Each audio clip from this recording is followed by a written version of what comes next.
Aujourd'hui, Franck et Enrique se rendent dans l'atelier de charpente Sigrist au Gennevet-sur-Coffrane. Alors là, je suis en train de regarder un plan pour pouvoir tailler ces grosses poutres qui vont servir dans une ferme. Souvent là comme ça fait un peu chenille parce qu'il y a beaucoup d'informations sur très peu d'espace de papier.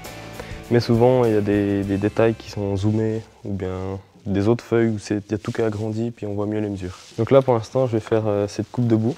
Elle est un petit peu en biais, on appelle ça une tête de panne. C'est pour que ce soit plus joli de l'extérieur, pas que ce soit une poutre tout simplement coupée droite.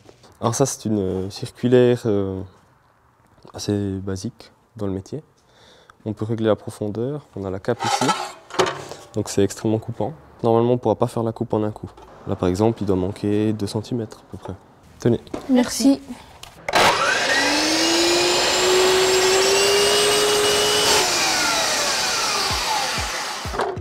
Pourquoi ça vous a intéressé ce métier-là? Alors c'est très bête, mais il y a quelques années, mes parents ils ont décidé de faire des rénovations sur la maison. Cette équipe de charpentiers, où je travaille maintenant, elle a intervenu pour toutes les rénovations du toit. Puis je les ai regardés travailler pendant plusieurs jours, puis ça m'a motivé à venir travailler avec eux. Et vous faites quoi quand il pleut ou bien il neige? Alors soit on essaie de trouver une autre facette de la charpente, c'est-à-dire faire des lames d'intérieur, poser de l'intérieur des maisons, ou bien simplement faire le dessous des avant-toits, ou bien trouver des autres facettes du métier.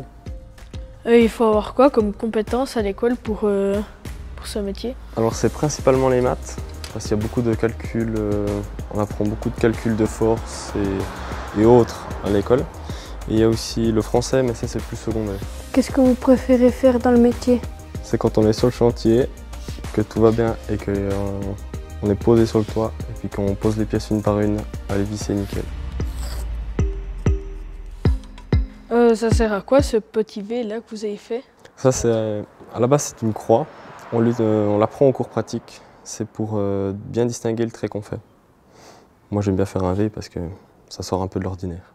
Puis surtout, quand on fait la croix, on vient aussi salir le bois qu'on garde. Puis comme ça, on ne le salit pas.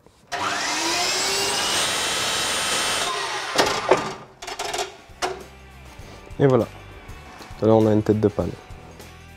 Au revoir et Au revoir. merci pour la visite. Au revoir, merci. À la prochaine.